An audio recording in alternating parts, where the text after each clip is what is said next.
We're gonna give just another minute or two as we wait to see if we get a couple more people to jump in, and then we're gonna kick this thing off. But I so appreciate everybody making time. Be thinking about some of the topics that you might wanna discuss, questions that you have. I definitely have prepared content today, but this is meant to be for you. We definitely have some members of the community who are here, who are familiar with a lot of this content. And so, you know, Urs, Bob, there's things that you're working on right now, you're thinking through, that you want to have a discussion around. Let's just drop it in the chat and get into it. We don't need to just cover all of the, you know, formatted content that I've got planned for the day. We can do a little bit of both. So be thinking, questions, conversation topics. And I think with that, I think we'll jump off. As people come in, they can get caught up to speed. So first and foremost, for those of you who don't know me, have not had a chance to meet, my name is Seth Mattison. I'm one of the partners here at Three Ring Circus, and I'm super excited to be hanging out with you this afternoon. I've been thinking about you a lot leading up to this, but especially over the past 24 hours, just sort of dropping in. We've got a lot of individual one-on-one and group clients that we're working with right now who are in the trenches with us, working on developing, expanding their content, their speaking business. And so there's a lot happening and that we're thinking through, and I want to share some of those stories with you, as well as some of the core content competencies and insights that we cover in our 2-day boot camp. We call this Inside Look because it's meant to be a bit of a look behind the curtain at both that program, the speaking industry as a whole. But my intention with this is to do some real teaching and to share some of the things that I've been through, some of the things that we've got a number of great students that are and members of our community tuned in today. Love to be able to hear from some of them as well. So this is your time. I've got a general idea of where I'd like to go, but the chat is open in front of me, and we'd love to be able to have discussion. So here's where I see us going with our time. First and foremost, we're gonna just drop in with you.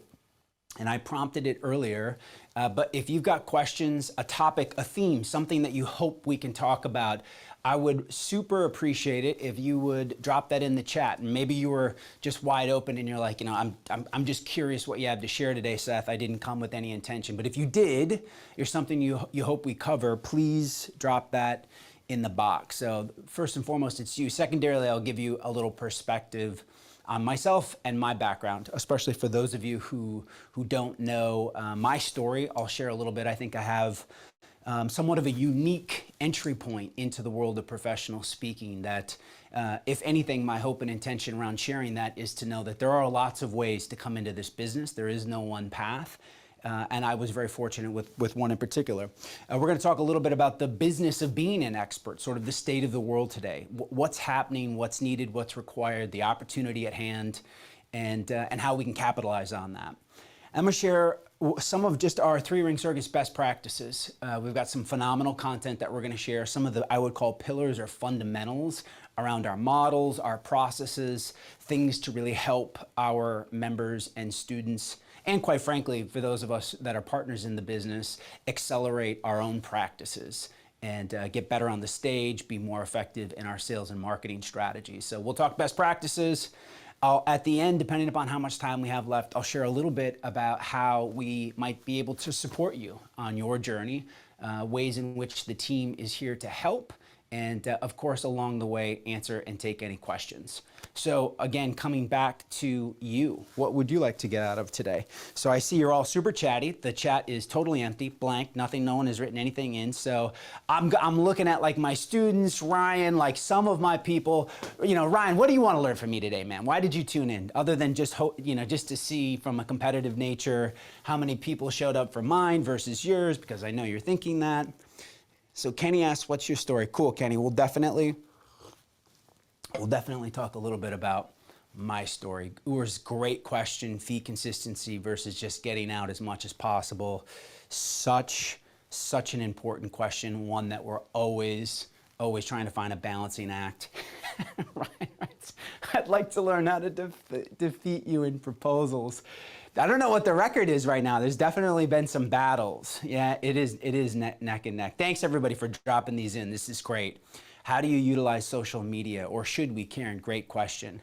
What does a proposal look like? Bob asks.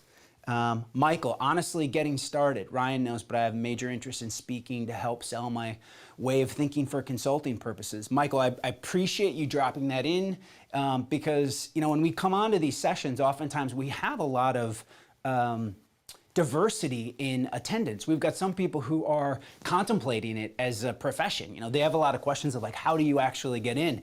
And then we have other times when, you know, we've got individuals like Urs who have been with us and have been on the journey, have developed programs, are out there speaking, and it's really more about sharpening the saw. And that I'm in the same place as Michael. Beautiful. Sarah Smith, how do you build a brand? Sarah, I may have to call upon you to answer that question. So Sarah Smith, our fearless CMO, is joined us today. And of course, we look to her for so much of our strategy around branding. And so some questions that come up there, Sarah, I may ask you to join me. These are phenomenal, gang. We're gonna talk about all of these things. And I think to start off, maybe what we'll do is I'll give a little context around my story, and then Ryan, Sarah, gang in general, just like make a note, like make sure that I come back and answer these questions. We don't leave them unanswered. But for the sake of time, we'll just start at the top, Kenny, and we'll talk a little bit about me. I guess first, before I talk about me, is just to acknowledge the opportunity that we have in front of us right now. You know, for those of you who are sort of investigating this industry and this profession is something that you might like to, you know, dip your toes in the water, I think it's worth just noting how big of an opportunity it is. Now, $4 billion worth of opportunity in North America alone. That we're not even talking from a global perspective of speaking opportunities in just the US. 150,000 paid keynotes per year. 2.4 million searches of the term motivational speaker, you know, roughly 100,000 professional speakers worldwide. When you look at that number of 4 billion, and this is what I often remind myself, is that there's more than enough to go around. And I don't need 4 billion. All I need, like the number for me that I want right now that's good for the business that I'm trying to build is, you know, 65 to 70 events for the year. That's all I need. That's a small slice out of that 4 billion. There is more than enough for me to be able to capture that, you know, and Ryan and I are a friendly and joking conversation around competing. We compete in this marketplace all the time. And you know what? Both of us are going to get all of the numbers, all of the opportunities that we want. We just want to make sure that this collective group, we collectively get more than our fair share because of the work that we put into it. So the big takeaway from this is just tremendous opportunity. A little bit about me. So I came out of university and went into management consulting. I worked for a boutique management consulting firm in Minneapolis, Minnesota. And the firm specialized and focused in culture change, people change, transformation work for the small to mid-sized market, roughly 100 million up to about $1 billion size enterprises, and essentially helping them work through moments of transformation. And at the time, you know, I'm early in my career, I'm 24, 25, I'm trying to find connection points with our clients because we were primarily working at a very high level in those organizations, C-level executives. And as you can imagine, oftentimes they were looking at me like, you know, what in the world are you going to tell me about culture and transformation and executive alignment and getting my team to buy into a vision or a strategy?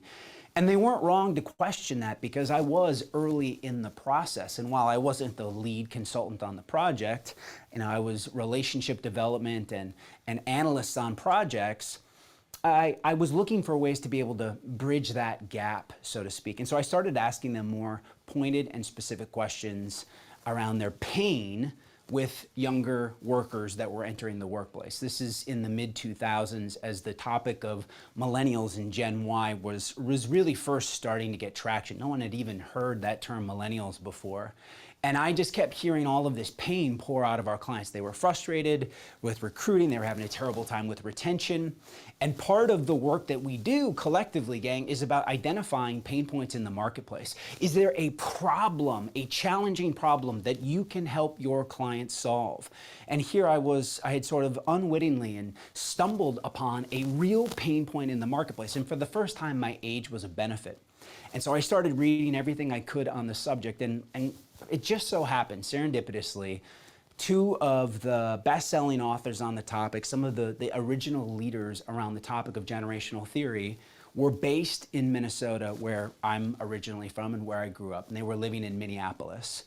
And I leveraged sort of my relationship building skills to reach out. And it was just, I think, some of that youthful exuberance of like, and the passion of like, I want to speak. I think this is an opportunity. I think I can add. I think I have something unique to say on this subject. I asked them to have coffee, and I just sort of pitched them on essentially working for free. Their team was comprised of multiple generations. One of the partners was a boomer, one of them was a Gen Xer, and I was like, I am the next generation, and I'm willing to basically work for free and help you in any way that I can. And they both sort of smiled at just sort of, I guess, my gumption, but they weren't really looking to hire at the time. But what they told me was, listen, if you want to learn how to speak, we'll give you some guidance and we'll help you think through how that might work. And when the opportunity arises, if you stay in touch, maybe we can work together. Long story short, they became great mentors. They got their publisher, HarperCollins, greenlit the writing of a new book about the millennial generation. And the phone call rang, and they were like, let's find a way to work together. I essentially worked for free in the very beginning, came on their platform, and we stayed together. Eventually, they started to compensate me, but we worked together for almost 5 years. And I really do think of it as an apprenticeship.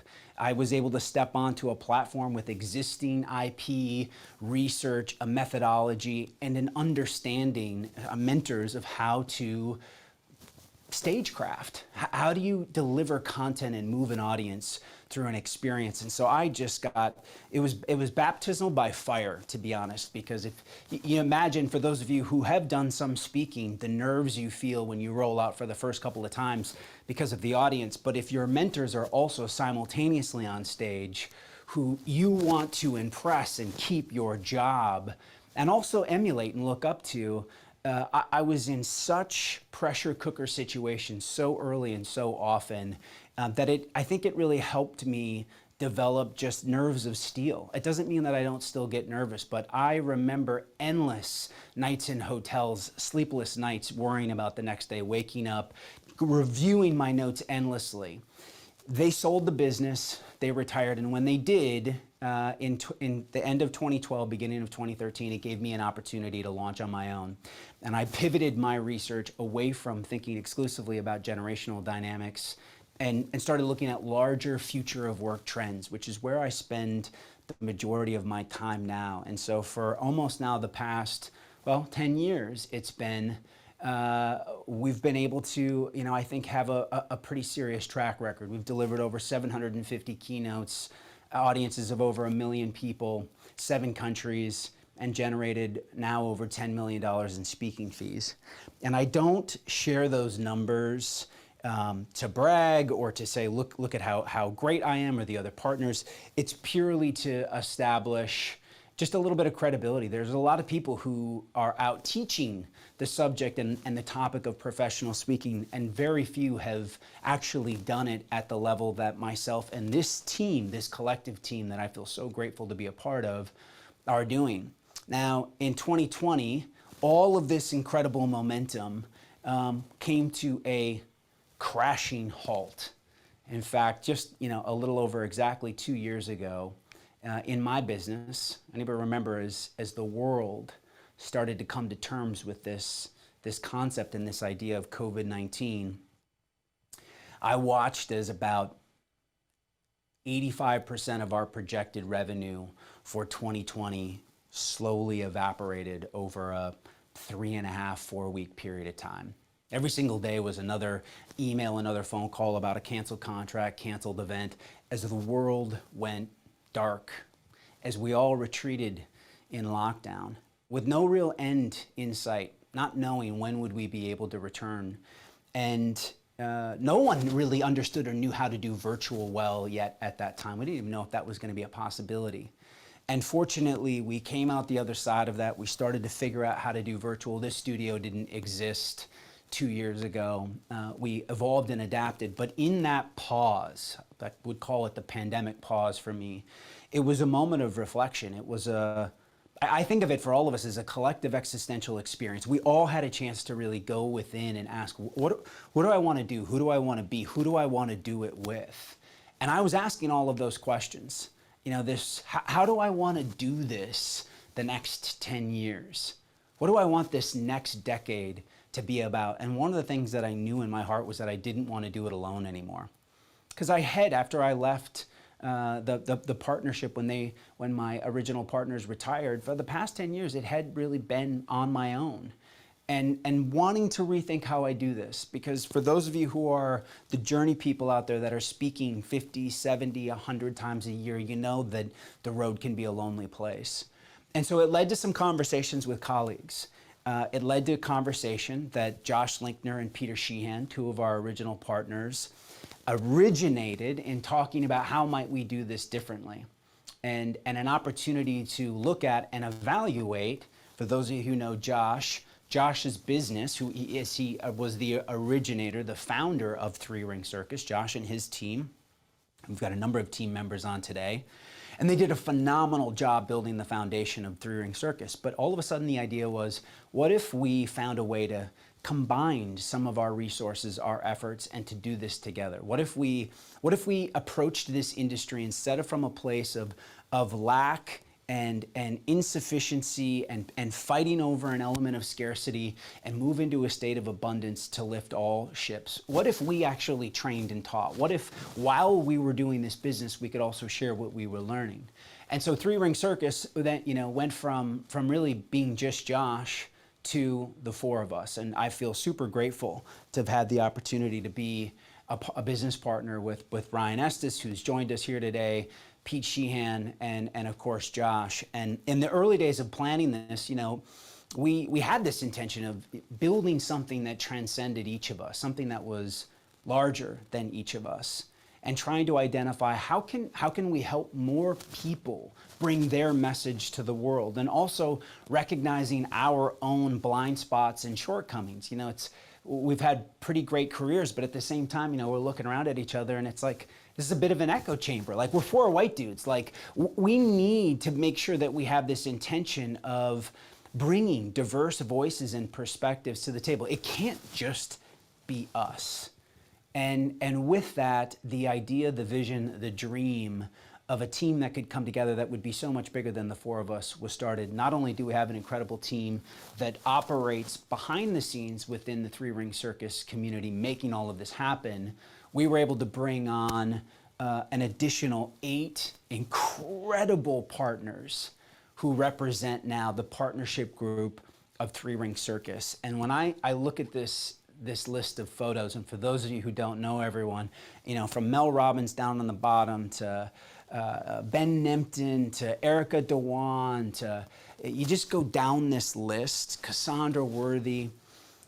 These are some of the absolute peak performers in the industry today. Some of the most sought after professional speakers operating at the highest levels. Cassandra was named to the Thinkers Top 50 articles in Harvard Business Review.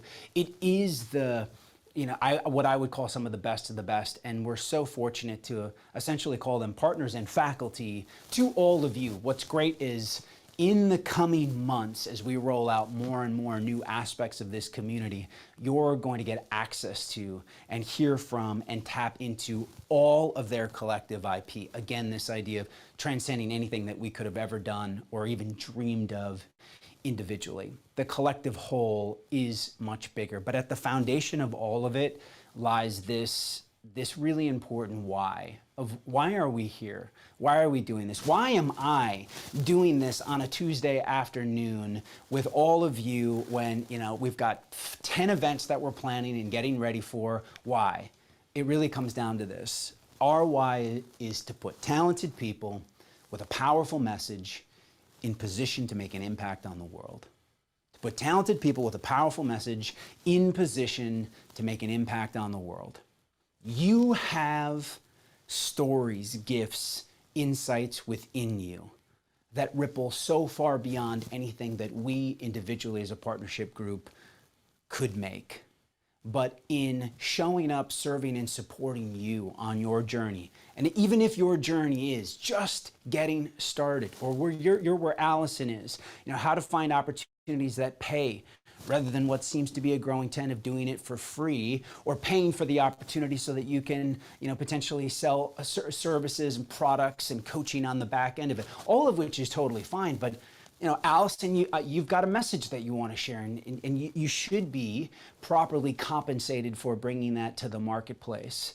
But to do it, there is a formula to that equation. And so let's just think a little bit, before I break down some of our methodologies, and think a little bit about the state of what we would call the expert economy today. What's happening in the world that is creating such a unique moment for us? Great article in Inc. that came up. This pent-up demand could make 2022 the biggest year for the event industry. I can tell you firsthand, having already spoke at, I don't know if we're up to 20 events already this year, 25 events. The energy, the enthusiasm, the excitement at these events is unlike anything I've ever seen before. I've been saying, and maybe here in a bit, I'll ask Ryan this question too. I think it's the greatest time in the history of this business to be doing this work. It is so much fun. Every event is like a giant reunion, and people are hungry for learning and opportunity and growth opportunities together in the flesh. Plus, simultaneously, we also have this unique opportunity where we can add to those live experiences with new digital add-ons and continue and extend and amplify our impact long after physically being with these people, because we've figured out how to do this virtual really well. So we get the best of both. And I also think there's an element of, I feel much more fearless having survived the last 2 years. If you survive that, if that didn't kill you, there isn't anything that can take you out. We can adapt, we can figure this out. Unbelievable opportunity in front of us. This moment in time of the rise of the expert economy. The expert economy, essentially the need for your knowledge. Transformation, change, uncertainty all lead to incredible opportunity to support, help, advise, and guide people through this moment in time. Global uncertainty, the great resignation, accelerated pace of transformation, category disruption across categories, the need for learning agility. Every organization, we have to help our people upskill, reskill, level up so that we can stay relevant in the marketplace. They're begging for outside perspective. And so the fact that you're here, the fact that we've got this resurgence in events, there's no better time to be here. Now we've got to do the work. How do we capture the opportunity in the moment? Well, I think before we talk about that, you have to just acknowledge some of the myths that have circulated around this industry. And I think the pent-up energy and enthusiasm only further expands them. The first is that this is an easy profession. Some of you that have chimed in have maybe found out that that's not true and would argue that, but I think for a lot of people, there's just sort of this assumption that because you can put up a website, there's zero barrier to entry to essentially saying that you're a professional speaker. Anyone can put a website up. At this point, anybody can find a way to piece together a video that can post social media content. There is no barrier to entry. It's very difficult to do it at a high level. It's very difficult to get a client to pay you a fee, a speaking fee at a level that you can build a real life around. That's an entirely different ballgame. Competition is weak. Competition is absolutely not weak. The competition is fierce. Everybody around you is constantly in the effort of leveling up, working on new content, posting social media. It's good not to get caught up in it and let it overwhelm you, but it's important to remember that the competition isn't sleeping. And something else I'm noticing is that new, young perspective and voices are coming, more diverse than ever before. There are so many people entering the space, so there is more competition. Success will be immediate. It's this idea that, especially if you've had success somewhere else, that you can come in and that you can get quick wins. The truth is, it really does, it takes time. There's a formula, there's a path, and it does take time to break through. Talent beats skill. Talent definitely helps you.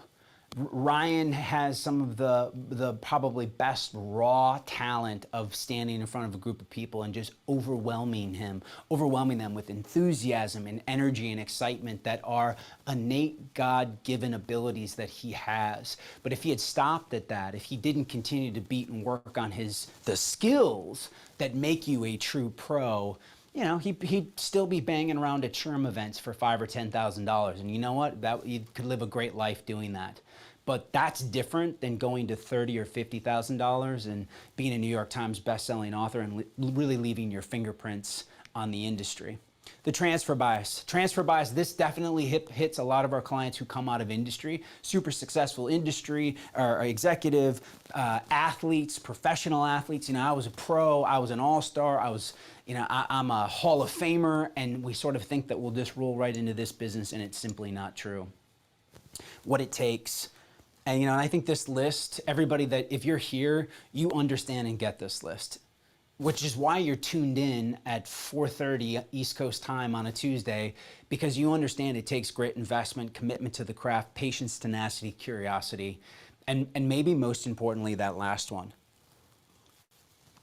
a service focus. At the end of the day, if you can show up and not make it about you, it's not about us.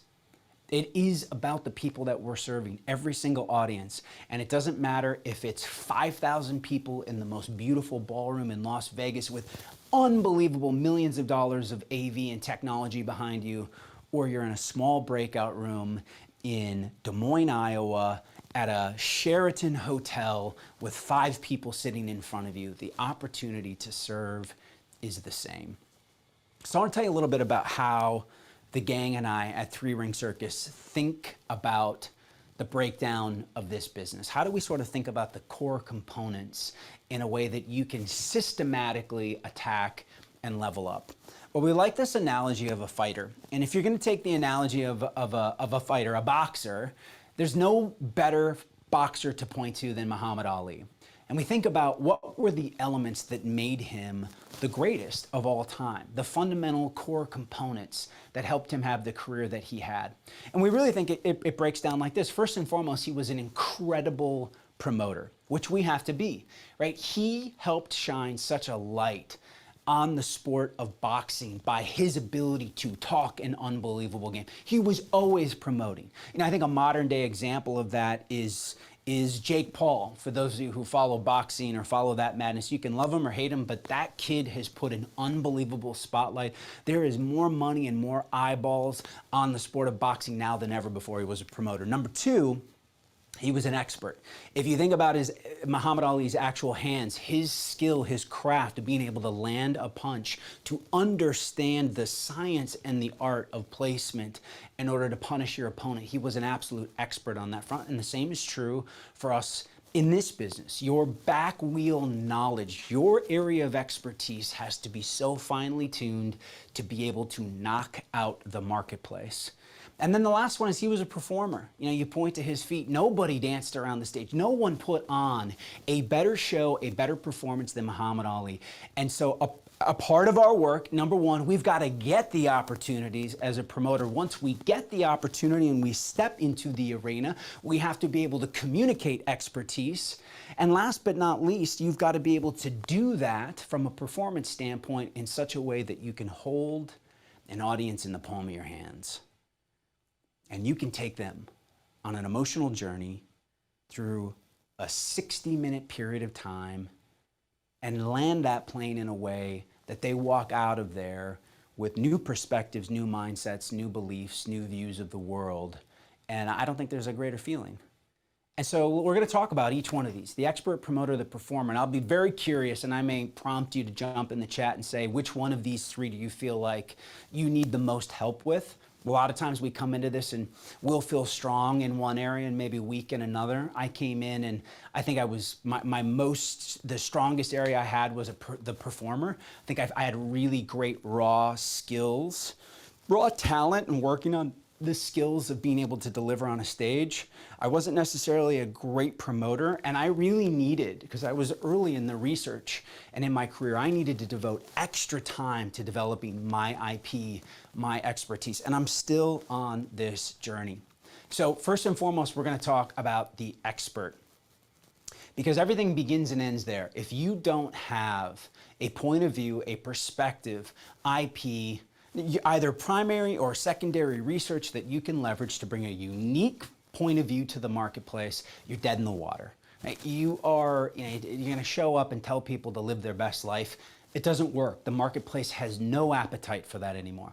We need true expertise. So how do we do this? Well, one of the biggest challenges clients often face that we are working with on a pretty consistent basis is oftentimes people come and they have a sprinkling of knowledge across a number of categories. It's like I've got some knowledge in leadership. I know a little bit about innovation. I was in industry. I started a business. I'm an entrepreneur. I could talk about resiliency and willpower. One of our favorite things to drop in and tell clients is this sort of line of, dude, pick a lane. We've all been in this situation where you're driving in traffic and somebody's splitting a lane. They're riding between two areas. The idea of dude, pick a lane is, as experts, the marketplace really likes clarity.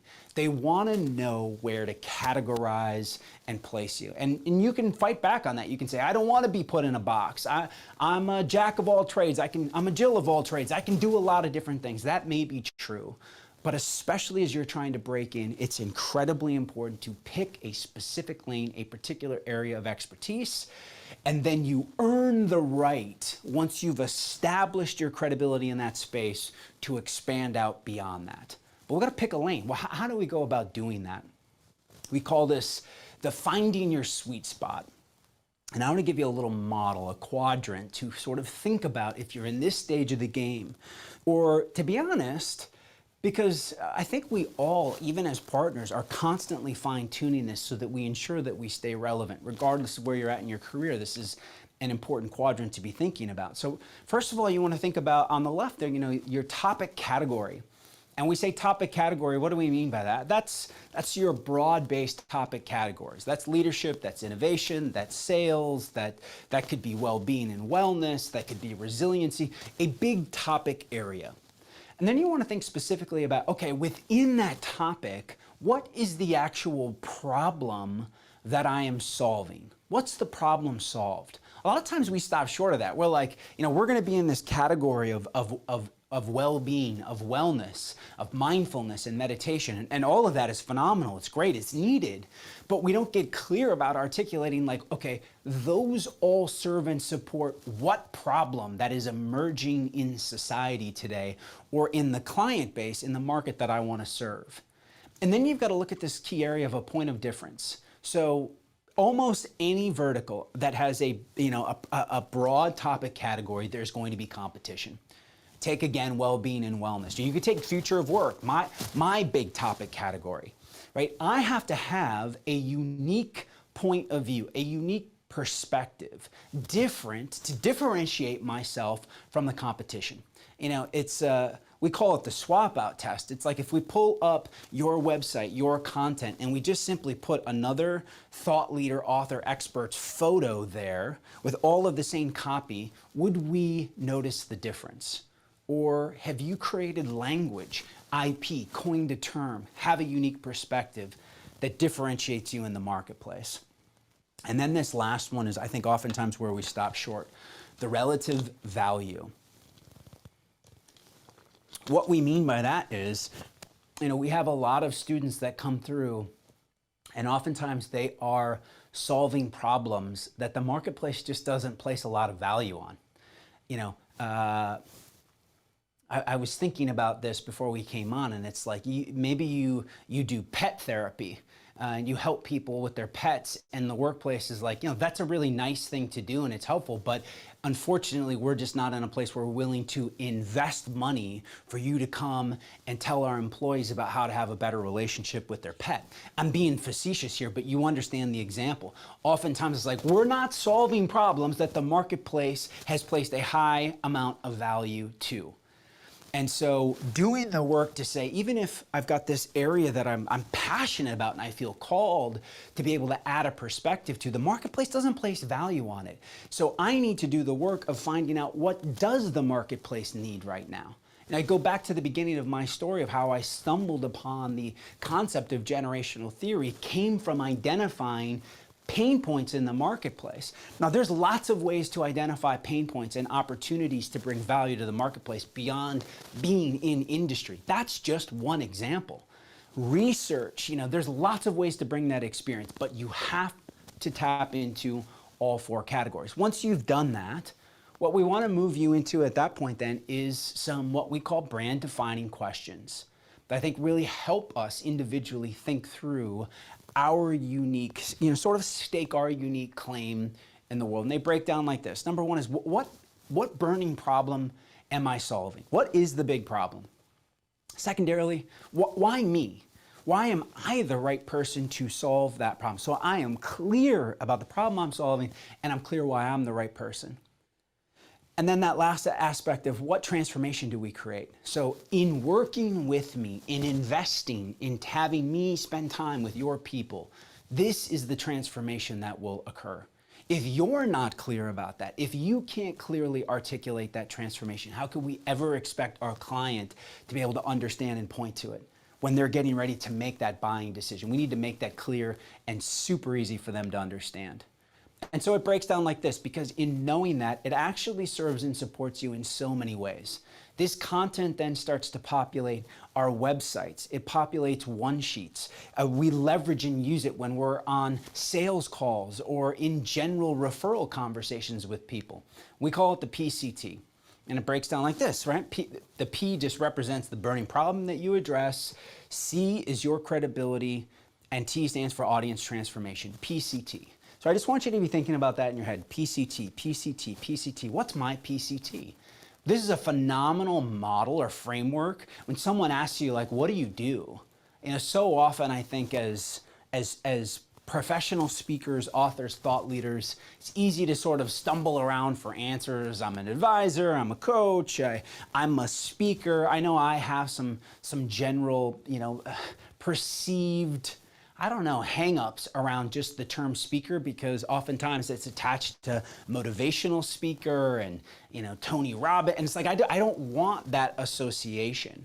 And so if instead of saying that, I can actually communicate a PCT, the problem that we address, the credibility I have and the transformation that occurs, those conversations open up all sorts of new dialogue, and it helps you claim your spot in the marketplace. And I want to give you an example of this. And Rai, I actually did not think, or I should have checked in with you that you were going to be here today, because I pulled your recent work of PCT. I'd love to comment on it, and then maybe you can as well. So for those of you who don't know one of the partners, Ryan Estes, I'll have him say hello here in a minute. Ryan is an incredible thought leader, probably one of the absolute premier speakers on the circuit today. And you just look at this picture, and what's interesting to me about this picture is already a couple years old. You've been attacking stages like this for a long time. And I can remember the early days. Ryan and I were there together at the kitchen table when it was just a dream. It was all a dream. 100%, like that lyric rolls through my head from Biggie of like dreaming about just getting the, SHRM chapter in Fargo, North Dakota to say yes to a breakfast breakout, to standing at the Chelsea Theater at the Cosmo in Las Vegas. I know this was a special moment, and it makes me smile seeing you there. The Pancake Breakfast Tour. We're going to talk about the Pancake Breakfast Tour. I say all of this, gang, for a very specific reason, because even Ryan, at this stage in his career, and we're very transparent about fees here, at $30,000 a handle per speech, he is going to work interrogating and investigating and evolving his brand position even now. He's working at leveling up. He has been in the process of building out a new PCT, a new brand position for himself. And I want to share this with you, and I'll have him comment. But again, it's just to acknowledge, even at this stage of the game, it's still about doing the work. It's still about being deep in the process, and we're students in this game with you. So here's what Ryan created. First of all, he was looking at this program, this description around leading breakthrough sales performance in the new world of work. Ryan's two big categories, sales and leadership.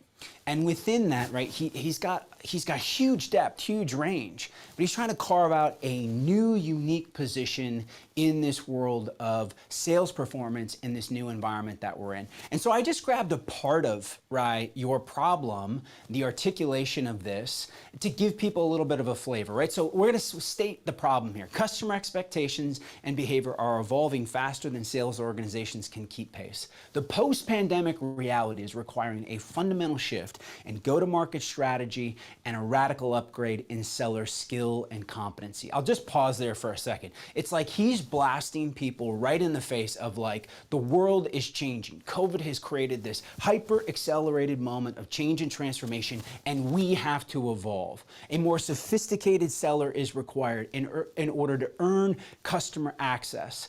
Right? And it goes on from there, so well articulated. And what this is doing is that any leader who is tasked with leading and driving a quota in a sales organization sits up and is like, these are all of the pressures that I'm feeling. This is my reality, and we are falling behind. What is at risk if we don't get it right? Now, what's the credibility, right? Here, that's the P. What's the credibility in this? And so, Ryan was a former Fortune 500 CRO, sales transformation expert. He's got, two going on 3 decades of experience in the trenches, working with sales leaders, helping organizations evolve. Huge credentials. Huge client logos. This is somebody that I can trust. Now, maybe you don't have that same level of credibility, but you have to have some level of credibility. Otherwise, you don't have any business being in the game, quite frankly. You have to go get some of the credibility. So you got to claim where your credibility lies. Then what's the transformation? Sales leaders will emerge eager to embrace change, fundamentals required to win in this constantly changing, more complex world. They're going to understand how to coach teams to earn more customer access, position value over price, elevate customer confidence from a position of expertise, and drive decisions to close. Each participant will leave acutely aware of how to inspire seller engagement, elevate the sales process, and build the kind of relationship today customers covet, and that creates client partnerships for life. If I'm a sales revenue officer, chief revenue officer, I'm leading a sales team, I'm looking at that and I'm like, that is what I'm trying to do. Yes, I need this. So I trust his credibility. He stated my problem. He understands my world. That's the transformation I want. Sign me up for that. And so now this PCT work, how does it show up? Well, it manifests in social media content, in email copy. It manifests in the speeches that we actually write. It manifests in sales calls as he is in discussion about why would you pick him over someone else. And I'll pause for a second there after having let you see that. And Rye, if you can jump in and maybe just say, I guess I'd be curious, number one, is like, why did you decide to do this work now? And what's helped you work through this? What's helped you?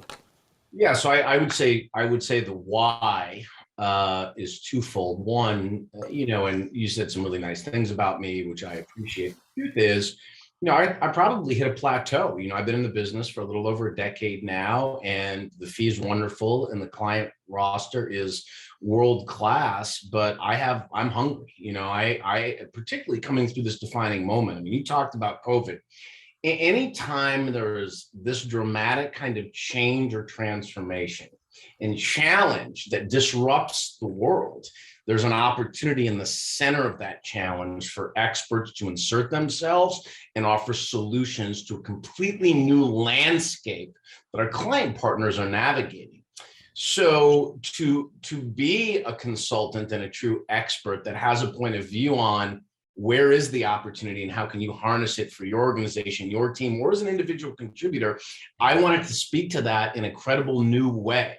And so given the change that we've experienced, I had to change with it. And I think that's probably the biggest takeaway out of this sort of for the community is we have to keep iterating. When the market changes, we change. When the zeitgeist shifts, we shift. And that's what a sustainable expert does. And like you, Seth, I'm not a life story speaker. It's not about Ryan. It's about how Ryan's perspective serves the audience. I am a servant speaker. And, I didn't win an Olympic gold medal, and I'm a pretty lousy basketball player. And so no one wants to listen to me talk about those things. What I talk about is how to drive growth in a new world. And this positioning is more reflective of what's relevant, to your point, a CRO right now. That's what gets booked. So that's the why. And then the how, I think, honestly, this probably could have used an update 2 years ago. And that speaks directly to the how and to your point. But 2 years ago, I was doing this by myself or with Lynn. And obviously I had you as a resource, Seth, but I did not have the perspective and thinking and expertise of this community. Totally. And that language and that lift and subsequently what's going to come out of it in 90 days wouldn't be possible without some of the people that are, sitting in the screen, notably Sarah, without your perspective, the other partners. And so I'm in a position now for the first time, because I'm in the 3RC community with real experts around me, and we can all elevate together. And so that's the true gift. And how would I not take advantage of that? I love it. I love it. And it's a real inspiration, to all of the partners, but to me, to see you go to work this hard on every aspect of your brand. I'm excited to get in and do more of the work too. It keeps me sharp. So I appreciate those comments. Thanks, brother. All right, gang. So we just dropped in on the expert. We could do a whole day. I mean, honestly, we could do a whole day on just one of these themes. At boot camp, we go much deeper. Some of the other key areas, frameworks, models, curriculum that we teach, how to develop an actual development plan, give you the opportunity of, how do I accelerate my credibility strategies? If you're on right now and you're like, I didn't have 20 years in industry, I have some credibility, but how do I leverage that and accelerate more? The idea of a content development model. How do you get the content to go into your programs? The stories, the data, the insights, the anecdotes, like how do you do that? The idea of our multimodal delivery framework, like how do I think through the emotions that I want to take people through on that journey over the 20 minutes to 60 minutes to a full day that I have with them? Criteria checklists and fast track research models, just accelerating all of the IP content that you need for your expertise aspect of this business. I'll pause there for a second. I know we've got a couple of great questions in here, but is there any other questions specifically around expertise? I see a couple of you have popped in there on the promoter front, which is great because we're going to talk about that next. Same place as Michael, getting started. Yep. Dave, I see your comment here. How can I use my podcast and my #1 Amazon best-selling book as a tool to secure more speaking engagements? I have thoughts on that. I may have Ryan comment on that too. Part of that is going to be down and dirty actual sales in the trenches. Like those things are great tools, and they can give you some exposure and potentially pop some opportunities. But I also believe this is a high touch game, and being able to reach out to people and solve real problems, not just simply tell. And I'm not suggesting that this is what you're doing, Dave.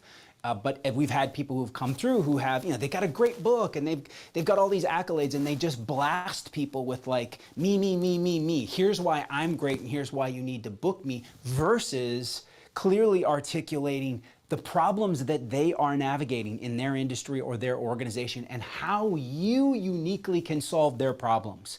Doing a little bit of research to make it about them and less about you. And it's a subtle shift that most people don't make. So we're going to talk a little bit about that. What's the right way to determine starting pricing? We're going to talk about that as well in this section, Bob. The promoter.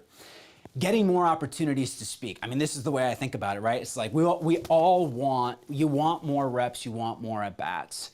And so I've actually modified this. Again, I'm smiling a little bit because I didn't know Rye was going to be here. I've modified one of Rye's core strategies that he's had for years. Hold on one second, gang. Technical. So for everybody that knows, this is the first virtual I've done since like November of 2021, and we're like getting the dust off of like all of the equipment of doing this during COVID era. So bear with me on that. And by the way, the air conditioning is out at the house, so if it looks like you see beads of sweat pouring off me, it's like 90 degrees in this freaking studio right now. Anyways, 3RC, follow the formula. So Rye had a great model for like, how do we go out and get business? How do we win business, get reps, get opportunities, get stages? And I've sort of modified it slightly here today to reveal to you. And so here's how it breaks down. TAU plus 1 equals 1 more plus channel partner support equals sold out tour. And I actually think that this is your formula. I'm just pulling in essentially your channel partner support to what already exists. So TAU plus 1 equals 1 more plus channel partner support equals sold out tour. Let's talk about what this means. I'll break this down. So first of all, TAU essentially stands for Target Account Universe. Target Account Universe. What that has historically meant for Ryan, and this is a model that I adapted, was that you usually would identify roughly 20-ish clients that you've spoken to in the past. There's some relationship there. You've got a deep desire to work with, that you are constantly just in touch, dripping value on, finding reasons to reach out, finding reasons to drop in and check in, and not just to check in to say, hey, do you have an event that I could speak at, but to actually add value. You're sort of constantly in touch with. Now, Ryan actually has a partner in his organization that is managing that TAU. For you, if you're sitting here right now and you're like, well, I don't have 20 past clients because I haven't been speaking for 10 years, your TAU likely needs to expand from 20 very high value clients into a larger pool of potential future clients. Your TAU maybe needs to look like, you need to research and pull all associations across a couple of verticals. Like, where are there events in the business landscape that we are speaking? For most of us, most of our business breaks down in about a 60-40, 50-50 split between Fortune 50 and associations. Association is a huge market for events. And so your TAU might be, if I were in your place and I was trying to break in, first of all, what I would do is I would try to identify someone who is similar to myself, who has a similar topic, similar concept that's out there speaking. I would be following their social media and I would see where they're speaking. Almost all speakers today are constantly promoting. See where they're speaking at. Every time that person speaks, it gives me insight. That's an association that books a speaker with similar content to me. And I start to build my target account universe that I'm going to go out directly to with very strategic messages. Who was it that mentioned, let me just pull over the chat here. It's Dave talking about your podcast and your best-selling book. So Dave, as an example, it's like your target account universe, and you're maybe doing this. It was depending upon your area of expertise, a couple of different associations, a couple of different business verticals. If you don't have any contact there, I would be looking at their last conference. What was the theme? What was the agenda? Who did they have speak? Did they put out an annual review of their issues that the industry is trying to solve right now? What's happening there? Now, I can tell you one of the things within my field of the future of work that people are struggling with is the Great Resignation. Talent. As an example, I was just speaking with one of the woodworking associations, because there's an association for everything, and the woodworking, much like many manufacturing and industrial verticals, is struggling mightily with being able to attract talent into that space. It's their number one problem. Many of them have unbelievable growth opportunity. They can triple their revenue if they can find the people. And so if I reach out to them and not say, I've got a #1 best-selling book and a #1 podcast, but I reach out and say, based on the research, I know that 75% of your members cite the #1 issue they're facing right now is a talent shortage. And we've got 3 very specific programs that I think can help address that. Boom, that's a very different conversation that I'm in right now. It's a totally different conversation. Took a little bit of research, understanding how my work applies to them. And now I'm reaching out with a targeted message. Yeah, sure, maybe the email doesn't get read, right? The people still get blasted with email. Maybe put it in a letter and mail the letter.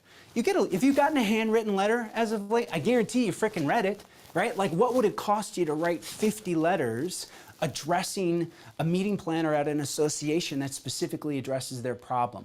We've got to get a little creative if you are going outbound direct right now. And there's a lot of other strategies. So one example on the TAU, I'm getting fired up. 1 equals 1 more.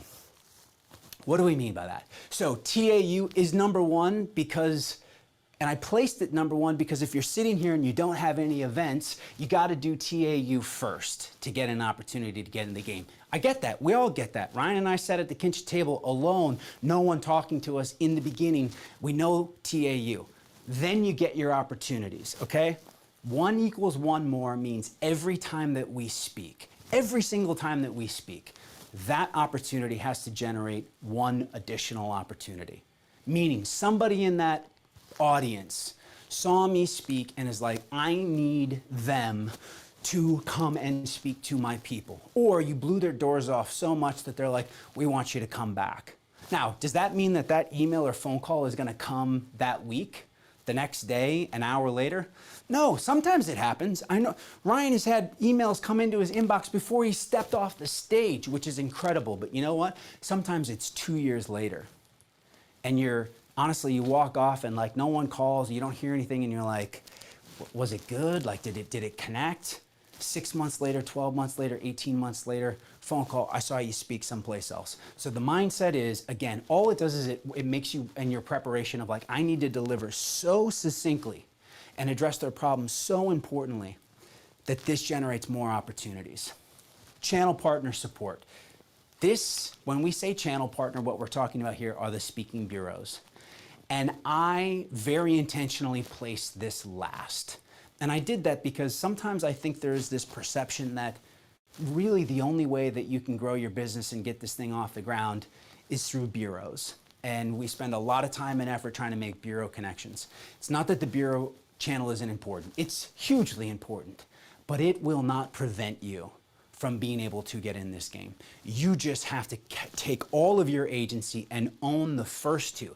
And I promise if you own the first 2, it makes the third part of this much easier, because if you do it enough, which is one of the things that Ryan did, is Ryan exclusively focused on those, so much so that he started taking business away from the speaking bureaus because bureaus, clients were booking Ryan directly.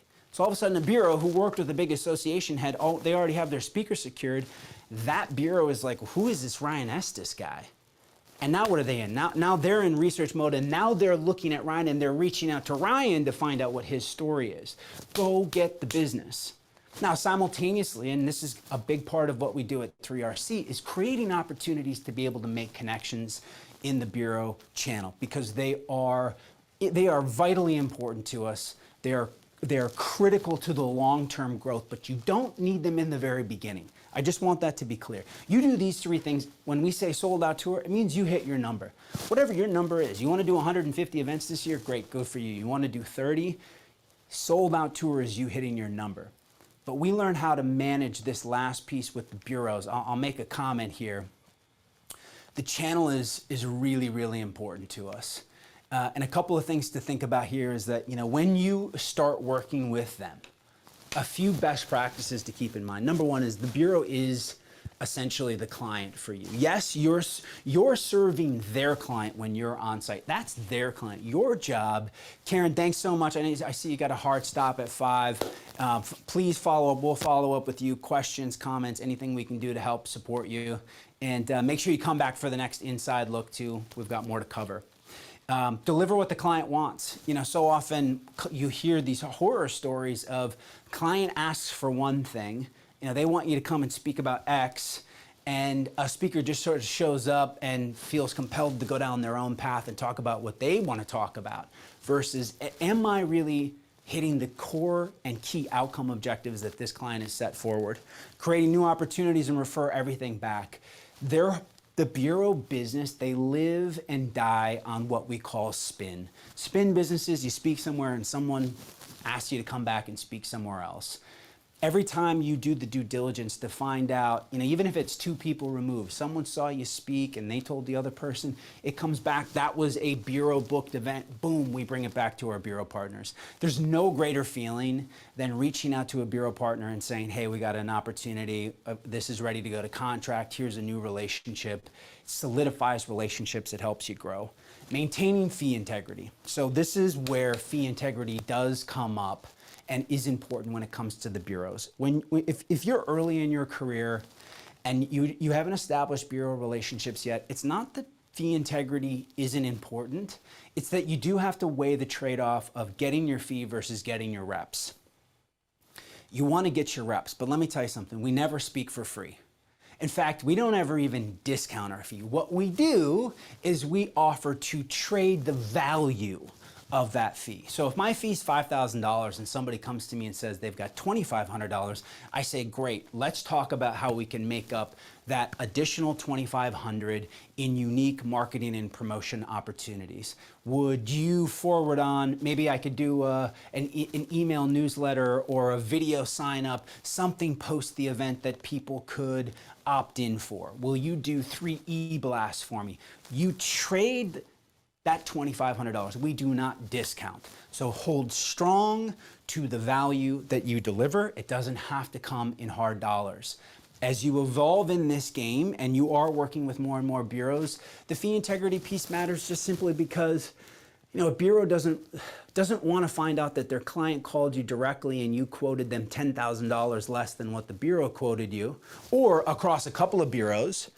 Right? Because we work with 50 plus bureaus. Somebody calls and is like, I found out that Seth got booked through a competitor bureau because he agreed to take the fee at $10,000 less. Like, it just creates confusion and conflict.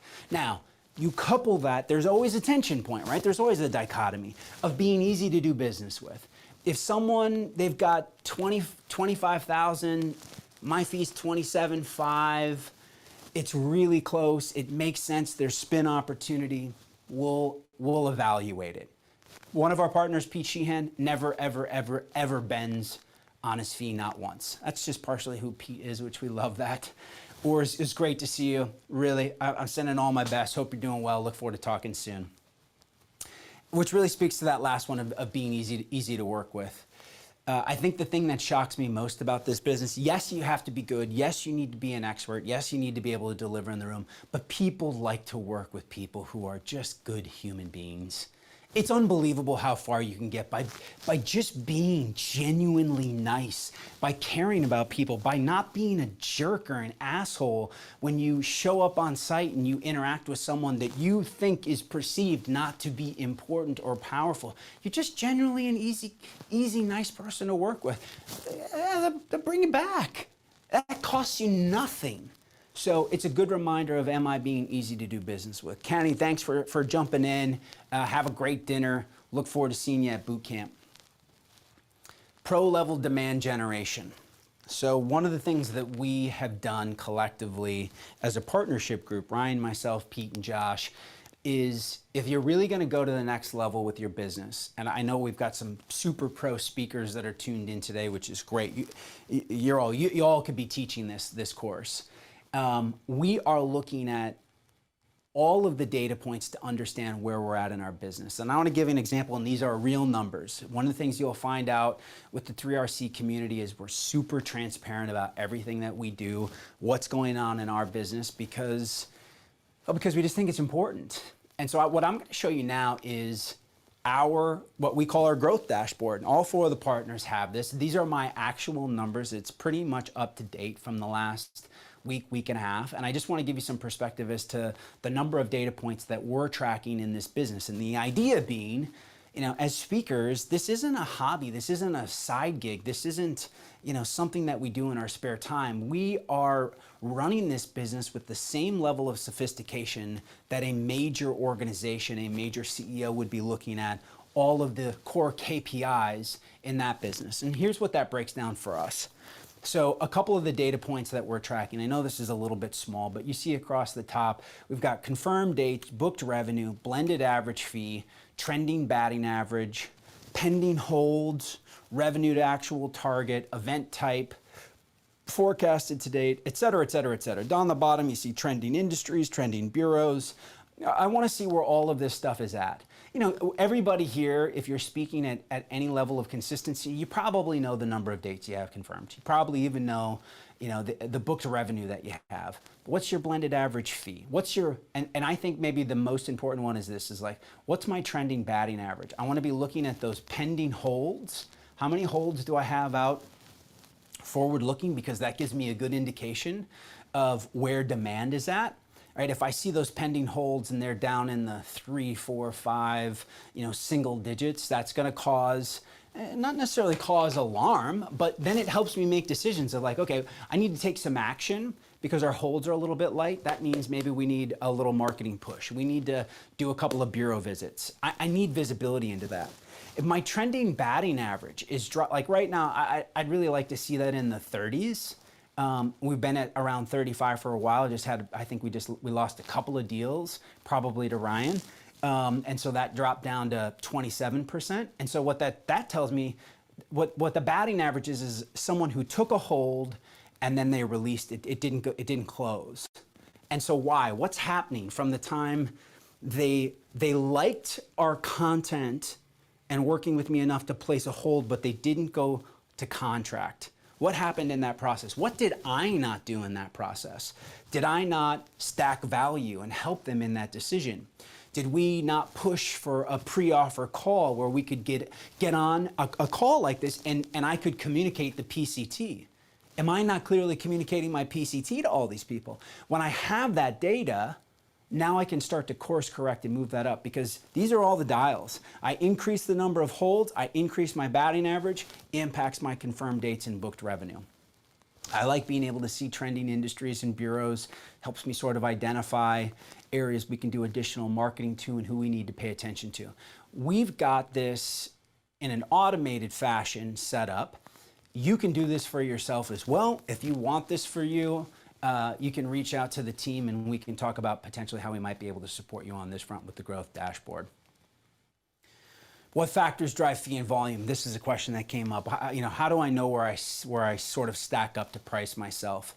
We like to think about this in terms of the idea of superheroes. We're all a bit of superhero fans from being little kids growing up, and one of the things that always existed back in the day, like this example with the Silver Surfer, was each superhero was sort of scored on their superpowers. Special powers were 50, cunning was 60 for the Silver Surfer, technology was 90, and the idea was, what if we applied that to speakers?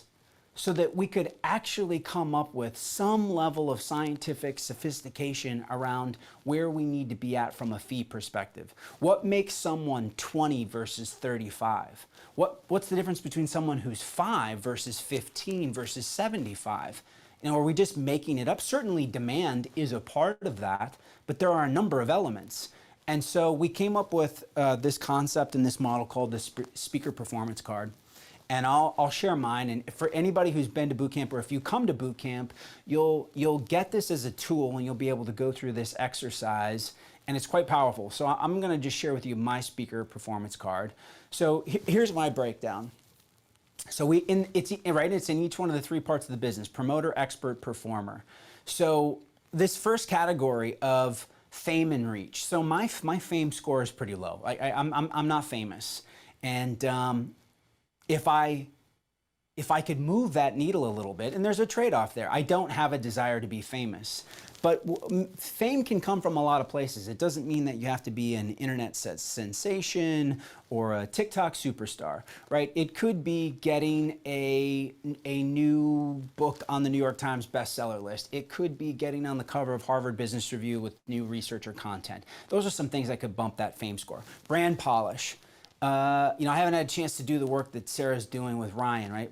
My goal there is, I think the brand is okay right now. I'd score it a 6. This was scored by myself, by the way. This is self-evaluation, so it's about self-knowledge and self-awareness. Some could argue maybe it's lower or higher. For me, it's a 6. I want to go to work on that. Hustle.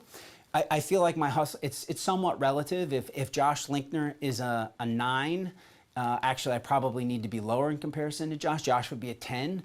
he's a machine. I'm a little bit more easygoing on that front. Credibility, 6. I do feel credible, but man, there's a couple more things I'd like to be able to do to bump that up. Topic demand. Future of work is as hot as it could possibly be. We're right in the zeitgeist of the moment right now. That number is absolutely going to fluctuate. You know, by the end of next year, that topic will probably be getting requested less. So that number is going to go down. I'm going to have to do some other things to keep my fee where I want it to be. Lasting impact and depth. You know, we really work hard to make sure people walk out of there with not only a change in perspective, but real actionable things they can implement in the business. On the performer front, stage skills. Stage has always been a place that I've been strong with natural God-given skills and talents. I think it's fairly fun and highly entertaining, you know, in that 6 range. Bottom line is a 6.6. So that in isolation is sort of somewhat helpful as you work with us and you see, okay, Seth's a 6.6, Josh is a 7.6 because Josh is at 35. You start to zero in on like, where am I at? It's less about the number as much as it is about giving you insight into where you can level up that it moves your score. You start looking at this and you're evaluating, you're like, you know what, you're right. Like, my topic demand is not, you know, is not super hot right now. What can I do about that? Can I shift into a paralleled category or topic? Is it the positioning, or is it really not about any of that? I haven't done a lot of brand work. I'm not really hustling, and my stage skills need work. If I go to work on those, I move the needle. It gives you a baseline to work off of. What we know, and this is based on the hard data of our network of students, we call it the 3RC Boost, is that people that have come through our program, they have increased their volume by 76% and they have increased their fee on average by 46%, equating to a total revenue boost of 156%. So if you come through the program and you implement all of these strategies, on average, we see 76% increase in volume, 46% increase in fee. For those of you who are just trying to get started and you're going from 0 on the fee front, we're going to help you get established. So for those of you who are already speaking, and this is exactly where I was when I first came into Josh's content, we have this great little tool called the calculator. In fact, I'm going to have one of the team members drop that in the chat. Perfect. The ROI calculator. Thanks, Lena. This gives you an example of where you, based on these numbers, and this is hard data coming from past clients, where you can move your fee, where you're at right now, by implementing these strategies and working with us. A fun little calculator. So within this category section, the promoter, here's some of the other content that we cover at boot camp. Latest research on what meeting planners are wanting and buying. Oftentimes, I know we're going to have bureau partners in attendance in both June and September event. I'm not sure, we might even have a couple of meeting planners on site to give perspective, but we've always got the data. Bundle tactics, right? How do I bundle up in person along with potentially virtual add-ons to boost close rates? Approaches to bureau outreach and relationships. It is one of the things I think I'm maybe most proud of collectively as a group. You know, again, there's a lot of people out there who can help people develop the skill of professional speaking, get on stages. I don't know if there's a group that has deeper relationships in the bureau channel than the community at 3RC. The bureau channel are essentially like family to us. And if you have an opportunity to come to events, I think it's one of your greatest opportunities to deepen those relationships. DNA of a successful speaker brands, you know, we'll break down other speakers. The brand blueprint, which is so powerful. Sarah, I'm excited for you to lead that at the next one. There's so many aspects, right, of our brand. In fact, we call it the 7 must-have marketing assets to really help you integrate and level up each part of your brand that lives out in the marketplace. And then how much should you be spending, right? That budget template of like, what, based on where you're at, what's the right number to be able to get you where you want to go? So I guess just a quick question, and this was a question that Ryan posed to me as we were moving into this partnership, as we were sort of trying to evaluate, like, should we do this? Why would we do this? Does it make sense to come together? It's like, on a scale of 1 to 10, where are you in reaching your full potential? And I know and I'd love if you just dropped your number right now in the chat. I'd love to see these numbers come up. Where are you at in feeling like you're reaching your full potential as a professional speaker, bringing your brand to the marketplace? At the time before we joined the partnership, I was somewhere between a 6 and a 7.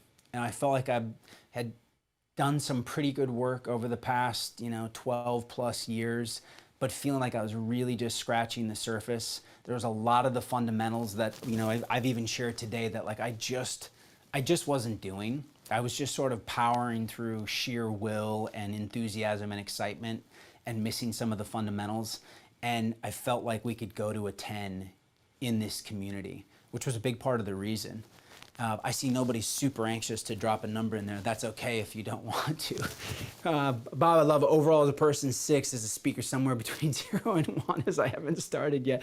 You know what though? The amount of work, Bob, that you have put in thus far in our group coaching is incredible. We talk about it all the time, how excited we are, how far you've come.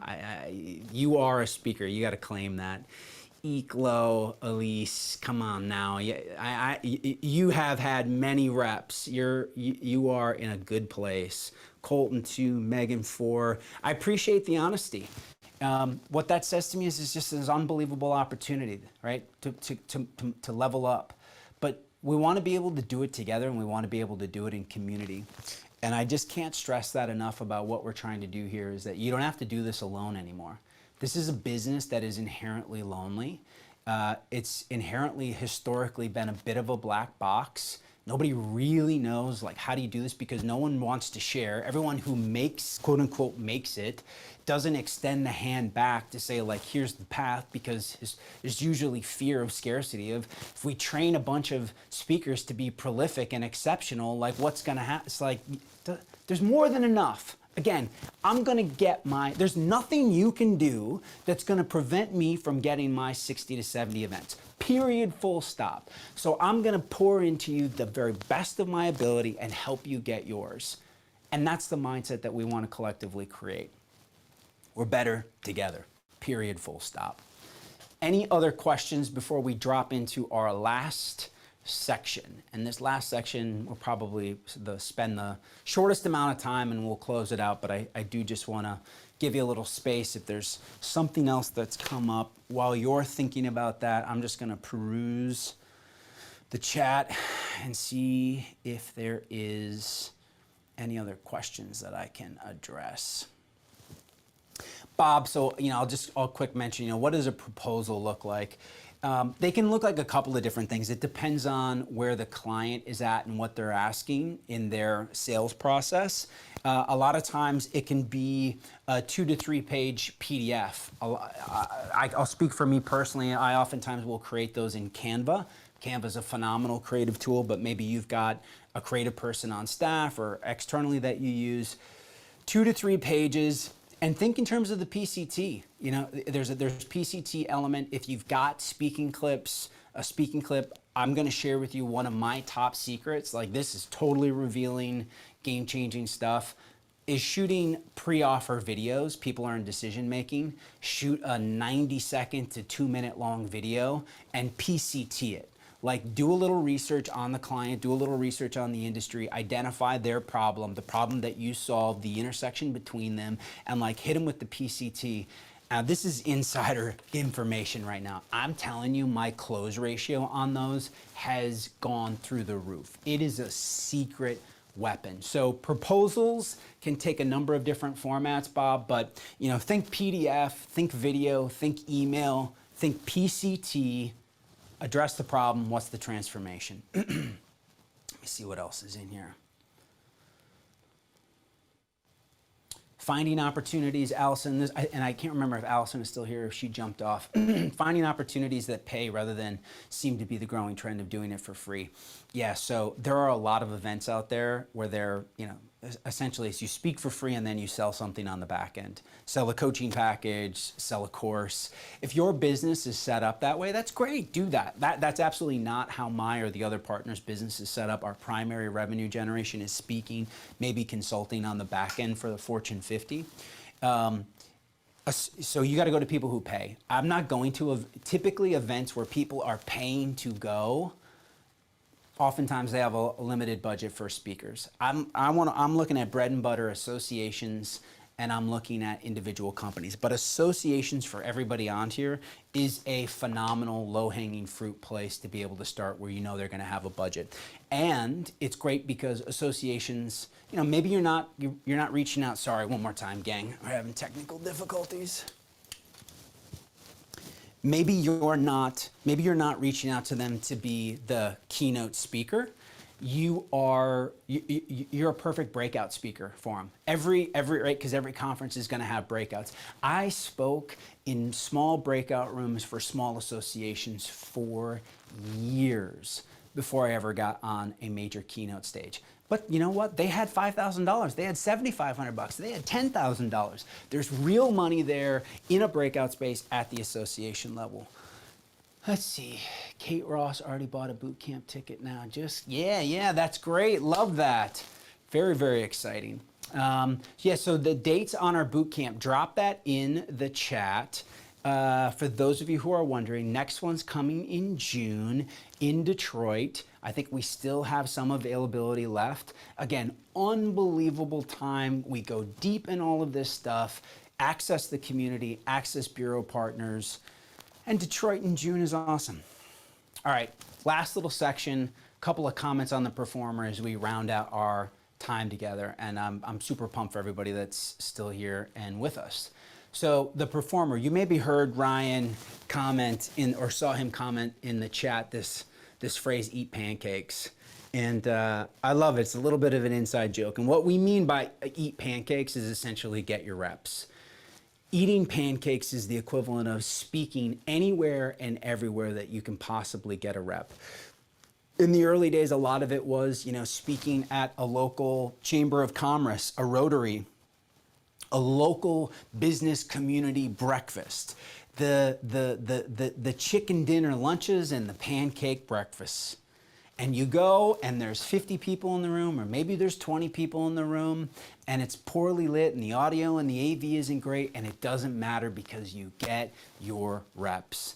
And I know if you're sitting there and it's like you see the big stadium pic of Ryan speaking in that environment and maybe it feels far away, I promise you, because I can see it like it was yesterday, it didn't start there.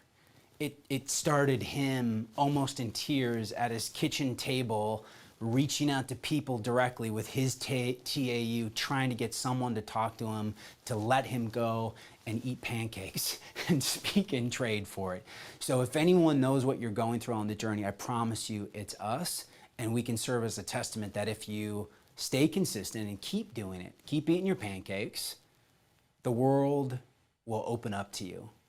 And stages that you never dreamed you'd have a chance to walk out on will open their doors to you. To get there, and once we're there, there's a couple of things that we're gonna wanna do. We call them the 7 pro tips on the performance side. It's a couple of really tactical things. So if you're getting some reps, or you've got a couple of events coming up, this is a couple of things to be thinking about. First and foremost, mastering the discipline of preparation. I start here because one of the things that we all have to confront in this business are nerves. Even if you love the act of public speaking, we've all had those moments of like your heart rate racing, your mouth going dry, sweaty palms, and just like, feeling like you're ready to vibrate off the stage because you're so nervous. And oftentimes that is a fear of we're thinking about ourselves, we're thinking about what we're gonna say, we're not focused on the audience. And for me, I'll just speak personally, it almost always came from not being fully prepared. I didn't have my content absolutely mastered. I wasn't absolutely clear about where I was trying to take that audience. The more I've prepared, the less nervous I was, the more likely I was able to deliver. And that preparation leads to the idea of nailing your launch line. It sounds simple and it's so tactical, but it literally is like being hyper clear about what is the first word coming out of your mouth when you step on stage. And actually in your head, like before I'm walking out, like I am only thinking about that opening sentence to absolutely nail it. Because what do you see? What the non-pros do is you come out and it's like, we say good morning and the people are kind of quiet and you're like, oh, we can do better than that. And you say it again and then you comment on the weather and you comment on the city you're in. It's all bullshit. It's totally unprepared. It's what a total amateur does, and you see it all the time. It's like walk out with absolute confidence and nail the frickin' line. Whatever it is. Even if it is good morning, I'm so grateful to be here. Like, you can say that if you feel called and compelled. Just don't let it be a throwaway. Opening line with intention. 3 to 4 anchor points. This is just thinking about how you move around the stage, and there's some debate here. Josh is very polished in this, historically had this concept of 3 to 4 anchor points. What we mean to that is, like, you think about the stage, especially in the early part of your career, you walk out center stage as like anchor point 1. There's no nervous walking back and forth or rocking. Like, stand squarely in your position, nail your core concept. When you finish that point, walk to anchor point 2 over on stage right and lock in. Address that part of the audience. Communicate that point, boom, move back over to anchor point 3 or 4, lock in, don't move, communicate that point. If you watch footage of me, you'll see I'm all over the place. It's something that I've actually had to work on. Like, people like the energy and enthusiasm, but sometimes it's too much. I have to remind myself to, like, anchor, calm, slow down, slow the pacing. It can't be a speeding bullet for 60 minutes. We want to pulse that, which is one of the things that we talk about in our multimodal framework of, like, that emotional arc, your own energy. You know, sometimes I can get frenetic and enthusiastic and exciting like I probably have today. You're like, dude, chill out. Find places to take a breath. We and us versus you.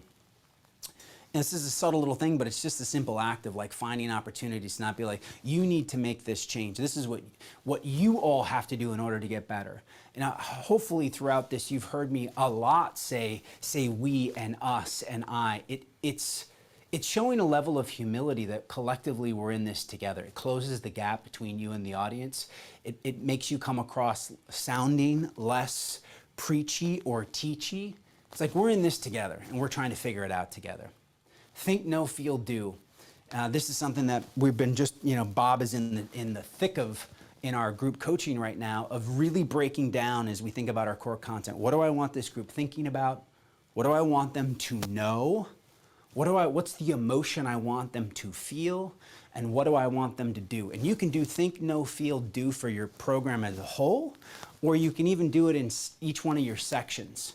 Maybe you've got 3 or 4 sort of core pillars to your content, and each one of them you're thinking, what do I want them to think here? What am I trying to communicate? What do I want them to know? What do I want them to feel? What do I want them to do? Close the gap between you and the audience. Again, it's this, that idea of empathy and understanding. We are in this together. I am not here as this outside, I have it all figured out telling you. We're going to go on this journey together. And the last is this idea of delivering an act of service. It is an unbelievable gift and an opportunity to be able to get to do this work. And if we can show up in a place of service and not make it about us, which is hard if you get nervous. If you get caught up in your own head, we get internally focused. What are they thinking about me? How do I sound? Or they think about how I'm dressed. It's all internal versus it's not about me. And I'm purely here to be in service and support of the people in this audience. This is how the pros show up. I'm going to leave you with this final thought, because this has been a phenomenal piece of work that I'm so excited to share. If you've not read this book, highly recommend get this. We have no affiliation. Dan's just a colleague in the space. This book, Show and Tell. A couple of concepts of just, in this idea of presentation and performance that I absolutely love. In the book, he writes, how to make an extraordinary presentation, and I love this. Number 1, tell the truth. Number 2, tell it with a story. Number 3, tell the story with pictures. It's so simple you'd think a child wrote it, but starting in this place of, like, you want to make an extraordinary presentation, number 1, tell the truth. Well, in order to tell the truth, you need to know what the truth is. What's the truth that's on your heart that you're feeling most called and compelled to talk about? How do I tell that with a story? How do I bring that story to life? Further breaks it down. 3 rules of show and tell. Lead with truth and the heart will follow. Lead with a story and understanding will follow. Lead with the eye and the mind will follow. And I love this idea of like, we all know how that feels. You drop into truth, your truth, universal truths. You feel it in your heart. And when there's resonance in your heart, you create ripples of that resonance out into your audience. And I'll leave you with these sort of closing 3 thoughts of what's possible, a reminder of what's possible. A good presentation shares new data. A great presentation changes what we know. And an extraordinary presentation changes what we believe. The whole game here, gang, if you're going to make an extraordinary presentation, is you have to know what you believe. And can you share what you believe in such a clear and compelling way that you create an opportunity for people to stand up and say, I believe what you believe. And to have an opportunity to get to work with and share space and community with people who believe what you believe is one of the great gifts that we have. Share what you believe. That is our time. Here are some of the final elements of what you're going to get at boot camp as we're closing this out. Thank you so much for coming and spending time. I know lots of you got to jump off and run. If you want to join us at boot camp, we've got a couple of ways that we can help you. We've mentioned boot camps, personal coaching. We've got some of our clients on right now. If you want either one-on-one or group coaching, let's connect, let's talk. Creative services, you need help with your website, design, the brand, we can help you there. And of course, we've got all sorts of ways that this community can support you. Next boot camp, 2-day. Where is it? And I see we've got it in the chat. Perfect. June 12th through the 14th. We are doing a discount. You sign up today, $500 off your price. That is only for today. And I realize that it is late on the day, but you know what? That's a lot of money off. You got questions, reach out to Matt. If you've got other questions that I did not address, drop them in the chat and along with your email, and I'll try to follow up with you. But I want to be respectful of everybody's time. Of course, I always go long, 1 minute over. Thanks so much for coming. It's been a blast, and I look forward to seeing you all soon. Cheers, gang.